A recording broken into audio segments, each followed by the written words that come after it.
Salut à tous et bienvenue sur la chaîne YouTube de foyaliga.fr. Aujourd'hui, je vous propose d'aller faire un tour en Segunda B, la 3e division espagnole, parce que dimanche 21 janvier à midi, dans le stade de Son Moix, ce sera le coup d'envoi du derby de Palma entre le RCD Mallorca et l'Atlético Baleares.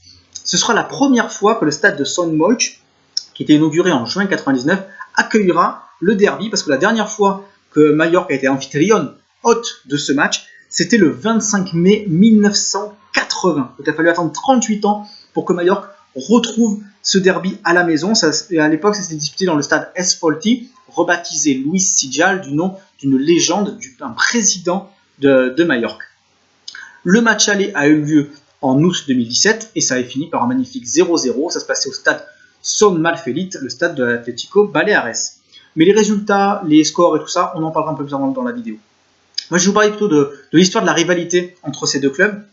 Et on peut même dire que cette rivalité est aux racines de l'Atlético Baleares, qui est un club qui a été créé en 1942, de la fusion de deux clubs de Palma, Baleares en 1920 et Athletic en 1922. Je vous montre le petit logo, parce que je suis allé à Mallorca et du coup, je fais des petits achats sympas.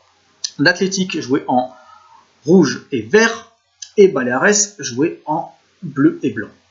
Dans l'accord de fusion entre les deux clubs, on a dit l'Athletic deviendra Atlético et sera cité en premier.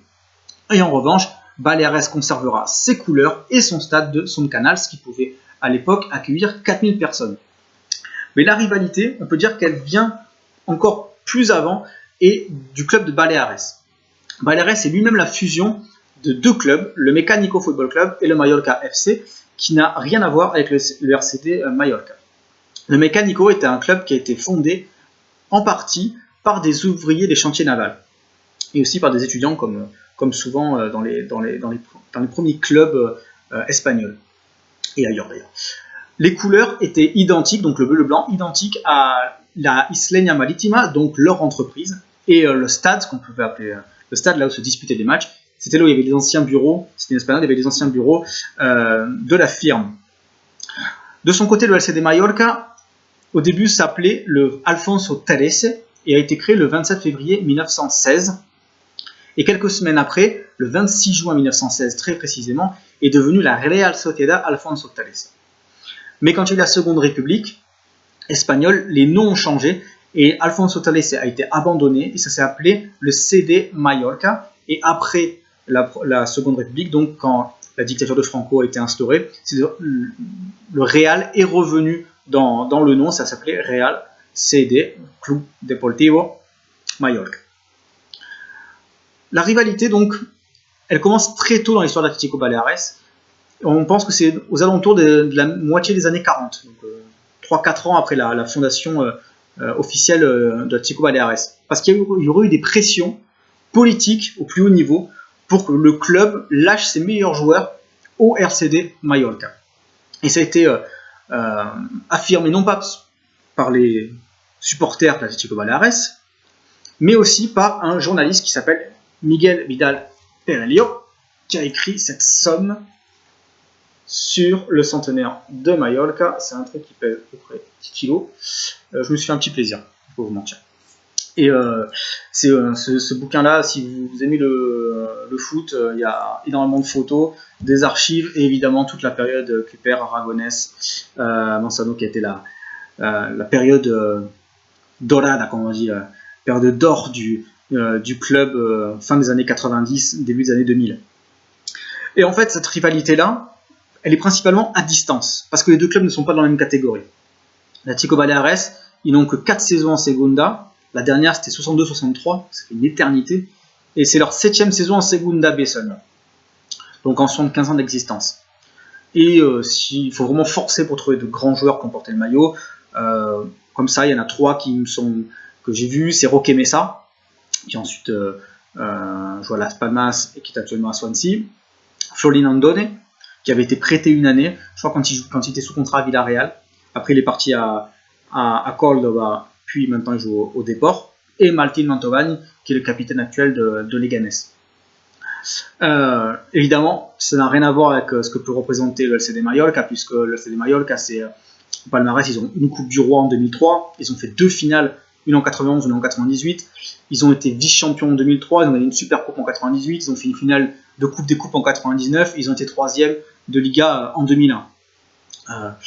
Voilà, il y avait l'Ansaimada Meccanica de Cooper, donc, qui avait fait cette finale de C2 contre la Lazio, c'est la dernière finale de Coupe des Coupes d'ailleurs. Il y a eu Luis Aragonés quand ils font troisième en 2001 avec Carlos Roa, le gardien argentin qui est Samoa, et Gregorio Manzano qui gagne la coupe et qui fait vice-champion en 2003. Et puis après, si on a envie de sortir des joueurs, Miguel Ángel Nadal, Samuel Eto'o, Albert Luque, Marco Asensio plus récemment, Diego Tristan, il y a eu Valerón, voilà, enfin, on pourrait les citer, il y en a énormément. Et donc voilà, cette rivalité, elle est peut-être, je ne sais pas si elle est à sens unique, mais en tout cas, voilà, il y a beaucoup de... Ça a été très difficile de la maintenir. Il y a eu des trophées amicaux, tout ça, mais forcément, les deux clubs ne sont clairement pas dans la même catégorie.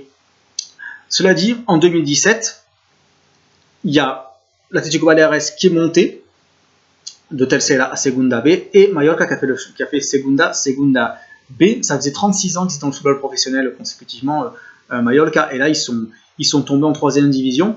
Ils sont tous deux dans le groupe 3. Et pour Mallorca, ça se passe plutôt bien, puisqu'ils sont premiers à domicile, premiers à l'extérieur, 3e meilleure attaque avec 30 pions, et meilleure défense avec seulement 10 buts encaissés. Cela dit, parce qu'il y a quand même un petit intérêt sportif, ils n'ont pas gagné depuis 6 matchs, et ils ont encaissé leur première défaite la semaine dernière, contre un très mal classé, Peña Deportiva, qui est une équipe d'Ibiza. L'Atlético Baleares, lui, est 16e, 17e attaque, 14e défense, mais ils ont remporté leur premier match à domicile de la saison la semaine dernière, à Son Malfeliz. Parce que bon, ça fait plusieurs fois qu'ils changent de stade. L'Atlético Baleares, il y a eu Son Canal, il y a eu le stade Balear. Ils ont joué dans d'autres petits stades pendant une saison. Et là maintenant, ils jouent à Son Malfeliz, qui est vraiment, je crois qu'ils ont 1200 places. Il y a une tribune principale et c'est à peu près tout. J'y suis allé, c'est très sympa d'ailleurs. Comme endroit, il faut un peu marcher pour y arriver, mais l'ambiance c'est très sympa. Ils ont 400 joueurs en football basse et dans 18 équipes. Et j'ai vu des entraînements de football basse et c'était vraiment, vraiment très sympa. Mais ces deux clubs, même s'ils sont antagonistes, on va dire, parce que dans leur histoire, c'est quand même très différent. D'un côté, l'Atlético Baleares, qui est plus le club des classes populaires, parce que comme j'ai dit, c'était un club d'ouvriers des chantiers navals, et le LCD Mallorca, qui est déjà Real. Et puis bon, forcément, quand on appelle le club Alfonso Tales, c'est fatalement du nom du roi, c'est plus des équipes de la haute bourgeoisie locale. Mais elles ont des points communs. Et les points communs ne sont pas forcément les meilleurs, parce qu'ils ont des problèmes financiers récurrents. L'Atlético Baleares et le LCD Mallorca ont eu de grosses crises dans les années 70. Et donc dans les années 70, Mallorca a failli disparaître. C'était beaucoup plus compliqué pour l'Atlético Baleares dans les années 80 et même en 2000, où là aussi le club a failli disparaître complètement. Mallorca, à la fin des années 2000, ils ont eu de gros soucis. Ils ont dû lâcher beaucoup de joueurs, notamment Boltra Valero, qui a été lâché pour une bouchée de pain, parce qu'il fallait absolument récupérer de l'argent. En 2010, il y a même l'UEFA qui a sanctionné le club. Il a interdit de jouer la Coupe de l'UEFA, la Ligue Europa, pardon. Je suis déjà un peu vieux. Même s'ils avaient fait 5e en Liga. Et notamment, en 2010, il y a eu le départ de Matteo Alemany, qui avait été un président renommé du club. Son retour s'était moins bien passé. Maintenant, il retrouve le succès avec Valence, puisque c'est lui qui a notamment fait venir Marcelino Garcia Toral. Autre point commun, ce sont deux clubs qui fonctionnent avec des capitaux étrangers. L'Atlético Baleares, depuis 2014, a un président qui s'appelle Ingo Volkmann, qui est allemand, parce que bon, si vous êtes déjà allé à Majorque, vous savez que c'est presque une île allemande, Mallorca. Tout ce que vous avez sera toujours traduit en allemand. Il y a beaucoup d'Allemands, beaucoup de Néerlandais et beaucoup d'Anglais, mais particulièrement des Allemands. Et même l'Atlético Baleares a signé un partenariat avec un autre Atlético, l'Atlético de Madrid. Donc voilà, ils ont des liens privilégiés avec les Colchoneros. Et du côté du RCD Mallorca, ça fonctionne avec des capitaux américains. Le propriétaire, c'est Robert Sarver. Le président, c'est un ancien tennisman américain qui s'appelle Andy Kohlberg.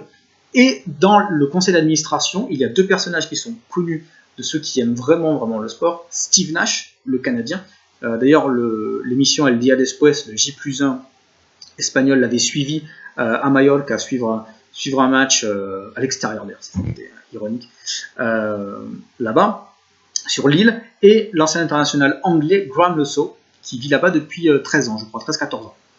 Donc voilà, ces deux personnages sont un peu les figures visibles et populaires du club.